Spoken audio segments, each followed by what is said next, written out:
Welcome back to the Hope Wave Show, where we ride the waves of resilience, recovery, and hope. I'm Ralph Cortese from Stroke Warrior Radio and a stroke survivor. I'm here with my friend and co-host, stroke survivor and advocate, Stacy Quinn from My Stroke of Hope. Hi, Stacy. Hi, Ralph. How are you doing? I'm doing well. I'm doing well. I was a little sick, but I'm getting back. I'm getting Oh, back. I'm sorry to hear that. What happened to you? Oh, I just got really sick. I tested positive for COVID. I didn't go to the doctor or anything. I did a home test, but Okay. now I'm not testing positive, so I guess I'm over it. And which is slays me because I've gotten 5 vaccinations, of COVID since it all came out. So I don't know. I think it's age. You're more susceptible to stuff, but I think. And that's one of the things I want to talk about today is, once you get farther away from when you've had your stroke, um, is one topic. The other topic is um, you don't see a stroke coming. You can be young, old, healthy, and we're all still at risk. And one of Yeah. the keys to that is, I think, we're still at risk after the stroke. You know, Okay. Stroke isn't a one-time thing, it's like a broken leg. You probably won't break that leg again. Or get struck by lightning, you probably won't get struck by lightning again. But stroke can happen. So, I mean, what is, I know you had a TIA and then didn't go in for a stroke. What are some of the signs we should be looking for, both before and after a stroke? Well, Ralph, we have like the BFAST, right? The having your balance off, having E is for eye, the vision issues, the facial drooping, having a crooked smile, having arm weakness or weakness on one side, and then having speech issues, slurring your speech, you can't put your words together. Um, those are the common symptoms that we all talk about, but I think in my case the warning symptoms were just a little bit different outside of that. And one thing that's not in BFAST that kind of really gets to me is that onset of a sudden severe headache. The headache, for so many, especially younger stroke survivors, I hear people saying, I had the worst headache of my life and my head hurt so bad. But we're quick to say that headache is stress. I didn't eat enough. I'm working too much. And I think when it's the headache symptom, we tend to talk ourselves out of it because it is normal to get a headache, right? I mean, like we all get them from time to time.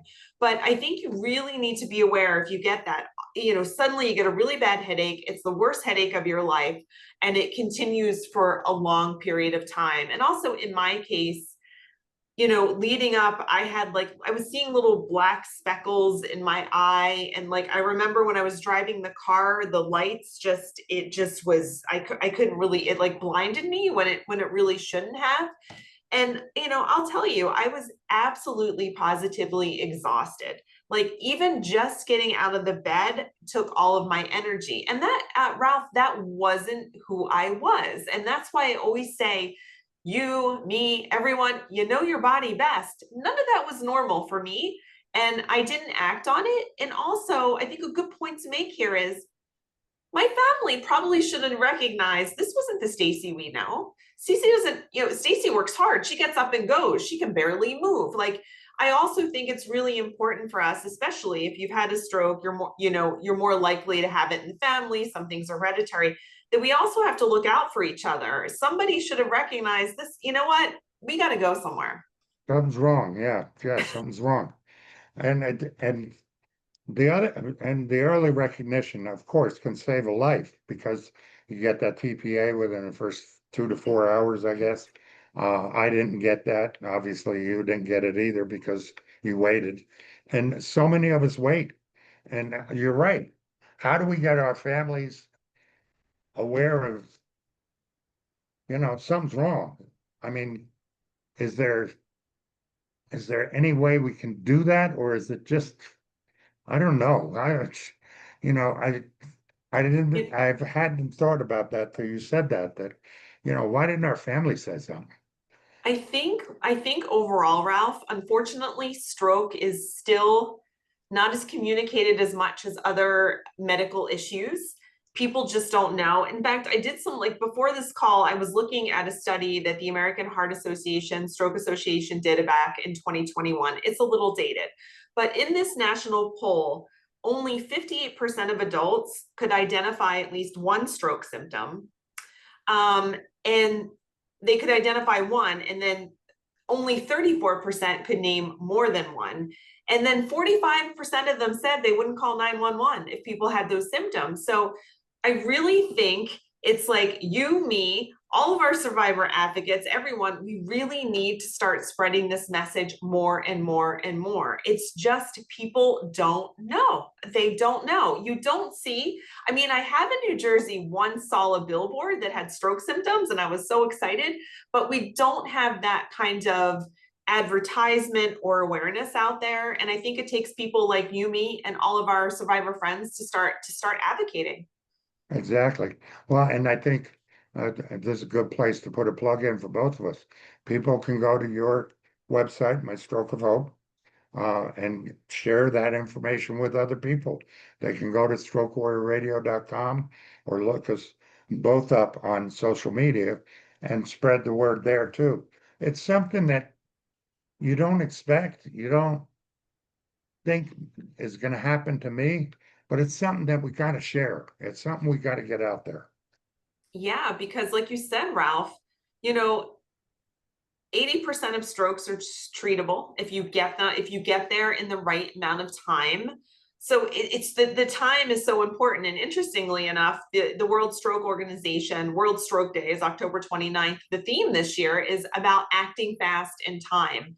So I think that'll be a great opportunity for some of our survivor advocates to talk about the importance of time. And when I do presentations, my closing call to action is always like, take my story, take stroke symptoms and tell one person and ask them to tell one person. You know, even by doing something like that, somewhere down the line, someone will remember and they'll be able to act. You know, it's funny. I'm involved with Stroke Awareness Oregon. We do a couple things. We do BFAST cards, and we pass out like 50,000 of them a year in Central Oregon. Wow. Yeah, and we also put out a magazine insert for a newspaper, but it's titled Stroke. There was a lady that got the Stroke magazine at a health fair or something. And she called Stroke Awareness Oregon and told us this, that 4 weeks later, because she had that magazine, she recognized the fact that her husband was having a stroke and got him to the hospital Wow. in time, that his recoveries started to be better already. So, whether you think you need it or not, share it. Yep. Somebody may need it. You know, I just, it drives me nuts. I didn't know, so I went to bed. How many of us do that? But I think We one of all the do. things, And go ahead. no, we all do. And I think there's also, like we've talked about before, Ralph, there's that sense of denial. And I think we're afraid to think that something could be happening to us. So I think sometimes that may be something in the back of our mind that we're not thinking. And that's why having other people, bystanders, family members recognize things, I think is important. Yeah. I, we talked a little bit about before we went on air about the signs of stroke after a stroke. I think one of the things a lot of us may do, and I guess it goes with what we were talking about also after getting sick. I'm still not 100%. I'm still tired. I'm getting blurry vision, stuff like that, because I'm so tired. Where we get complacent. Don't you think that recovery has to go every day? I mean, we don't stop. We can't stop. Because you probably know percentages better than I do, but what's the percentage of repeat strokes? I don't recall off the top of my head the repeat, but once you have a stroke, I think I forget what the numbers are. You're like 2 times more likely to have a stroke than someone else. So we are now at greater risk than the average person of having a stroke. And I think what happens is you have the event that happens, you have your shock and all. And now I'm going to be 11 years on December 27th. And I did notice, like, I start getting further away from the things that I said I would do to take care of myself, pushing myself and not recognizing, what, I'm really tired. I need to take a break. I still want to, and it's my type A personality. I still want to push. I still want to do things. But I have to remember, you know, I'm more likely, and pushing myself could cause myself damage, but I just get caught up in the rhythm. And I try to remind myself that, like, today I've had a lot going on. I'm absolutely exhausted. And I told myself after work tomorrow, I'm going to take a weekend, and I'm just going to take a weekend for me and relax and not push myself. But I feel like when you start to feel better and you just get away from what you remember, because I don't know if your memory just goes and you're like, I'm fine, but Yeah. it's just so important.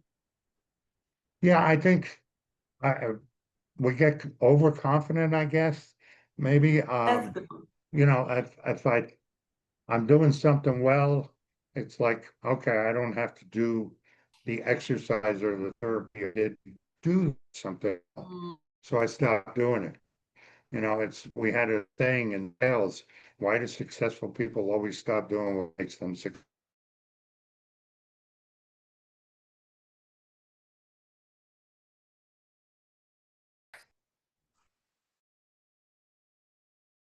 They People get, how did you say this before? People think they're normal again.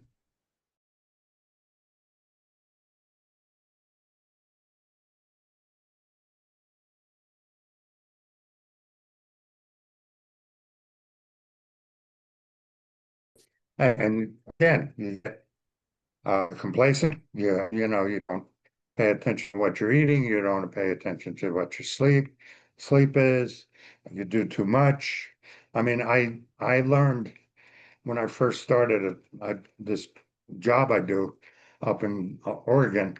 I learned the first month, I think. I went out and did yard work, and I did 8 hours worth. I was down for 3 days. I was wiped out. Now I have to set limits. So I can do maybe 4 hours or 2 hours, but I have to, it's the recovery, I guess, uh, consistency and repetitiveness. We can't stop, can we? No, you can't. You can't. It's not. And it's funny, my mother reminds me of this of all the time when Yeah. she hears me that I'm doing all this stuff, and she's like, Stacy, do you remember what happened to you and what happened to you at the time you were doing all this? And in fact, technically I'm really not supposed to like do a plank at the gym. And my trainer, I just did one because I thought, it was only a plank for like 45 seconds. It was fine. And one of my friends saw it because I posted it and called me out on it. And he was right. Why am I doing that? Like, what good, and then I had to stop myself and be like, yeah, right, I'm not supposed to do that, but I feel like I can do it. I feel like I can, but for me, the outcome, I still have my artery never fully healed. I mean, do I really know what pressure it's putting on there? So it's like one of those wake up calls. And I think you're right. You start to get overly confident. I'm like, yeah, no, I'm fine. I can, yeah, why not? So I got yelled at for that. But I think it is good that there are the people, like we say, that are looking out for you. That are like, why? What are you doing? And my mom calls me out on it, and sometimes I get mad at her, but she's absolutely right. And that's because she cares. And I think we need people around us to help us set those limits, or just remind us, like, you know what, it's nice, but you need to take a break. Yeah. Do you have I try to have a routine. I find routine helps me. What do you do to try and keep yourself on track after stroke? So I'm a huge creature of habits. Routine for me keeps me grounded. One of the things that I set on my Fitbit through my phone is, you know, I know before things happened to me, I was getting maybe 4 hours, 5 hours of sleep a night, which sleep is really important for stroke prevention. Your Oh, body God, yeah. needs that. It's so important. So I have this little thing that beeps on the phone and it tells me it's time to get ready for bed. And I try to be religious unless the house is burning or something's happening. It's time to get ready for bed, and I go to bed, because that's one of my problems is I want to stay up, I want to do things, but you know, I can't stress enough, sleep and stroke are just, and overall heart health, right? Your body needs that time. And also for me, I just feel like my focus is sometimes really hard as it is. And if I don't get sleep, my focus is worse. So that's like one of my little tricks is like, it's time for bed. And I've kind of gotten into that routine of the phone's going to tell me it's time for bed. I have to start getting ready for bed. And, you know, I'm very religious about my workouts because that's my stress relief. So I have certain days that I go to the gym. And if I can't make it the days I go, I switch it up if I have something going on one evening. So I just try to be very disciplined about my schedule. But I think the one thing I struggle with is like the stress management at work. I struggle, and I feel like that was part of my downfall on the first go. I really do think I was part of it. So I haven't figured that one out, Ralph. I get on a good track with stress and then I go back to where I Yeah, was, and I don't, and I'm trying to work on that and have some mantras and just not let people get to me. And I think that's my hardest thing to manage. yeah, and that strikes me because in the beginning, we're just worried about what the heck to do the next hour or the next day, the next few hours, how to do what we did before. And then we start learning stuff that we can't do it the way we did before. We do it differently. But as we get along in the stroke, at least for me, it's um I don't pay attention anymore. I just go for it, and that's one of the things maybe why I got sick or why I'm sometimes over disorganized or I miss calls or appointments or stuff. And it worries me, and one of the reasons I want to talk today about it was those kind of signs are also indicators that maybe we need to slow down because this is where we're going. It may not be stroke symptoms, but some of the symptoms you're getting can lead to that stroke, I think right? that's a I really mean, good like point. like the stress. What's your blood pressure when you're stressed out? One of the leading causes of stroke, blood pressure, and that's one of the leading causes of blood pressure, stress. So, I mean, we lose our paying attention skills. And We I do the same thing you do. I don't pay attention, so I don't go to bed on time. So now I have an alarm to go to bed at time, you know. So we have to learn tricks um to trick ourselves, I guess. That's what I do anyway. and I think that's smart. And I think also, like you just talked about having COVID, I think it's important that we all don't let ourselves, especially survivors, get to run down, because for all of us, COVID is not good to have. I mean, and for me, while someone having a cold and coughing a lot and sneezing is not a big deal, well, a lot of people have had carotid artery dissections from sneezing and coughing, and viruses can also contribute to dissection. So for me, I can't have any of that. But then I get run down and I get a bad cold. And what happens? I'm coughing, I'm sneezing, and I'm putting more pressure on areas I don't want pressure on. So I think that is like super, super important. And also like making sure you get your flu shot and things like that, to try to prevent things like that are super important. I, I think one of the things early on, especially with young people, and you can probably correct me if I'm wrong, but with young people is the emotional impact of being a stroke survivor at such a young age. That continues after the stroke as well, I think. It does for me. The emotional impact is, God, I almost break down in tears because I can't do something. Do you have any ideas on dealing with that? Or Well, how do you deal with it, I should I, say? I think, Ralph, my side effects are not as extreme as some. So in that respect, I think it might be a little different for me. I mean, like I have some odds and ends, but I guess nothing that's too major. I think for me, the emotional aspect is like I just have this fear of this all happening again. You know what I mean? And then which makes no sense. Why am I doing the things I'm doing? But I just have a fear of going through this again. And I have an anger. I still have an anger that I did everything right, except not when recognizing symptoms and stuff, but I did everything perfect for my health my entire life. Like I don't eat bad food, I exercise, I go to my doctor's appointments. I have done everything right and this happened to me. And I guess that sometimes is where like I get some anger, like I just don't understand. I did everything right. But on the flip side, as I tell people, had I not done everything right, this could have been a lot worse. Might not be here. But because I did everything right, my body fought for a really long time with like, blocked blood flow. It fought. So, in hindsight, I have to say, had I not done all of that right, I probably would be in a much different position. Well, don't you think too, because you continue to do everything right, even though it may look different, that your recovery was much better, much easier, I should say?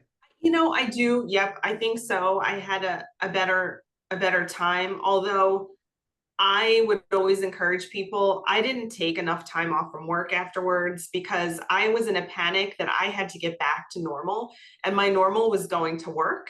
And I went back to work way too soon. And I think maybe that impeded some of my recovery, why my artery didn't heal as much, because you got like with these things, as my doctor said, the most healing happens in the first 90 days. If I had to do it all over again, I would have taken a leave of absence for 90 days and took care of myself. But and I was also fearful that I needed a job and money, right? Like, I mean, I have to live and then I need health insurance. So many things go through your head that is like, I got to go to work because somebody's going to pay for all of this stuff that's happening to me. But if I had it to do all over again, I would have taken the right amount of time off because what good did that do me? Didn't. Yeah, yeah, exactly. A lot of people don't think about the mental health aspect. Um, and I don't know if you've gone through this. I know I have, where I had a couple really dark moments, really dark. If it wasn't for pictures of my grandchildren and children, I don't know if I'd be here. Um, so and 10 years later, I just found out some of my cognitive issues are flaring up and some of my, um, I want to say depression, but I'm not really depressed. I'm just stuck.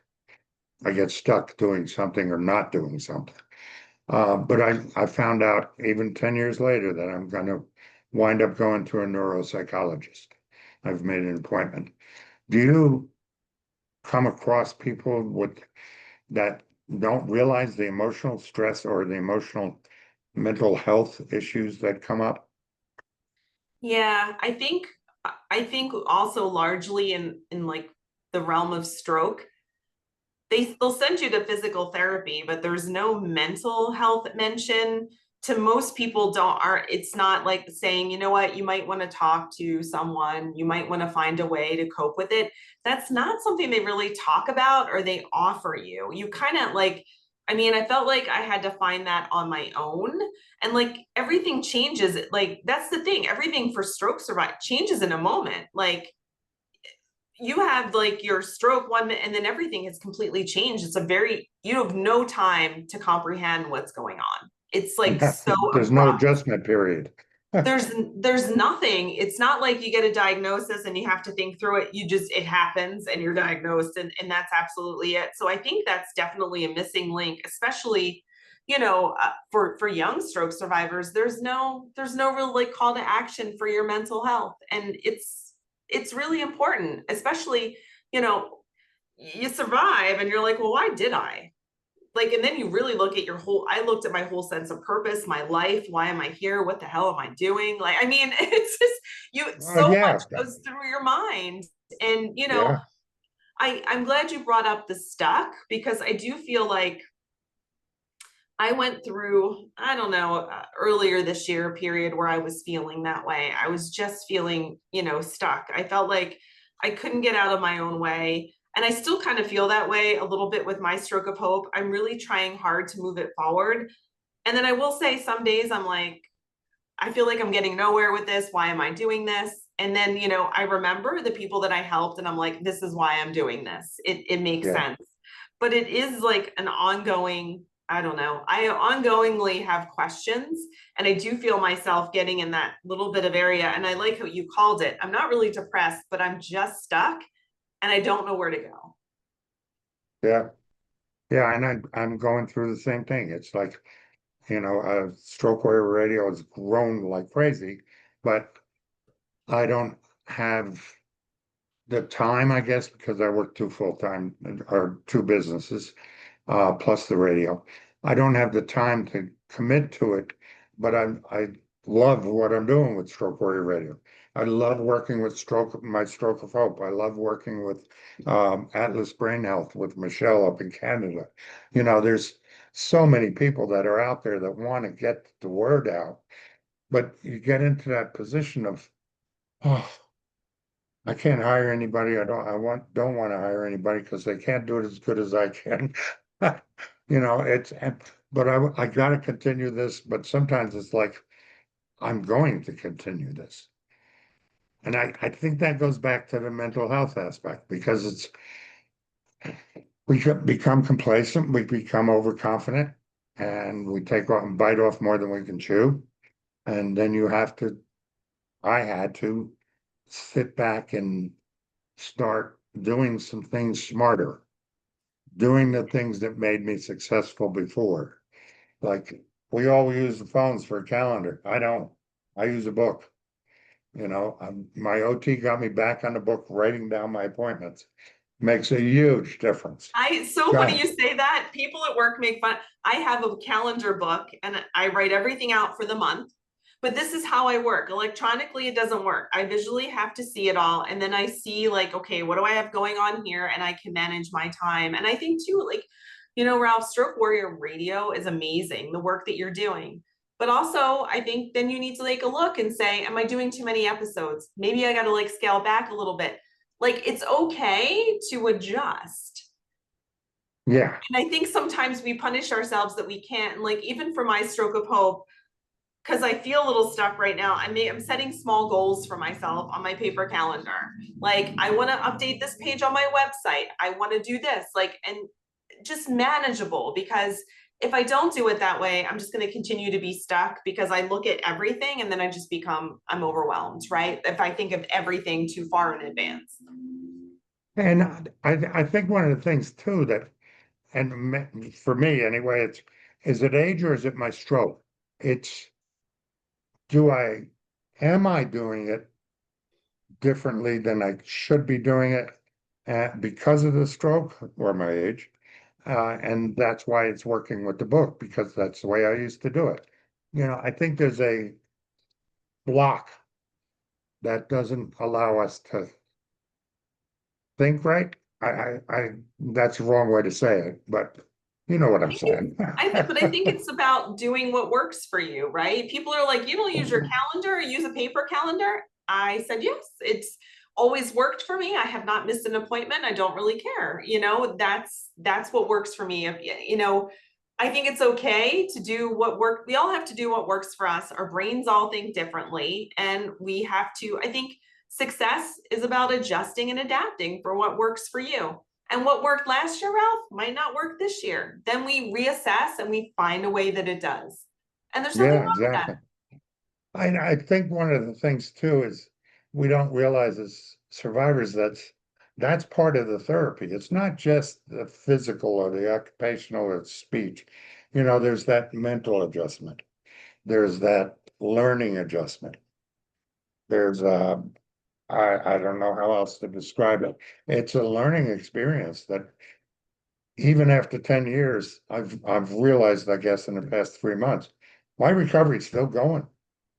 It's not over. It's not gonna be over. And that's hard to accept. Maybe that's why I'm stuck. I'm not accepting that. But you know what? It's never over, but that's not a bad thing because you got to take care of yourself. So never being over is important because it makes you realize that you have to take care of yourself and that maybe, you know what, Ralph, you got COVID, maybe you were overdoing it. And maybe that's your time to step back and say, maybe I got to cut back a little bit on this. I have to give myself, whatever you call it, a day of Ralph, where you just do whatever you want and you don't have a commitment and you just let your mind relax. Like, I think it is never over, and that does stink a little bit, but I think that's okay because it reminds us how far we've come and what we need to do to continue to be successful on our journeys. You've gone through that too, that feeling of, God, I thought I was done with this. Haven't you? Have you Yeah, gone I through mean, that? it's, for me, I feel like I'm constantly reminded because of these headaches I get. These headaches are like terrible. And there are some days where I get them and then I get scared because I'm having an episode? Am I having something? Like I have to, really think about it because I can't go get an MRI like every time, right? Right, right. Um, so so for me, it's like I feel like I'm always reminded, and these headaches come up when I've overdone it. Every time, if I'm not sleeping right or if I'm not, doing something, it's like I get hit with these whammy headaches. So I feel like it's always there for me, and that's always going to be my reminder. But I feel like it's my sign and it's my body saying, woman, you got to slow down. And, I guess I've just come to accept that it's part of my life. I hate it. But you know what? It could always be worse. So I don't know. I've just come to accept it. I have some medicine that I take. Sometimes it works, sometimes it doesn't. But then I have to be in control of my health and say, you know what?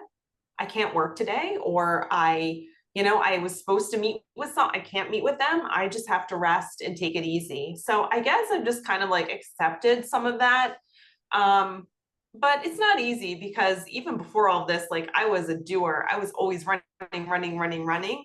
And I guess lately I've just accepted I can't be on that roller coaster anymore. It doesn't do me any good. I just can't. So I've also learned I never used to say no, but I will say no to things, if there's like something going on and I just don't think I'm going to be up to it, I politely decline. It's okay to say no.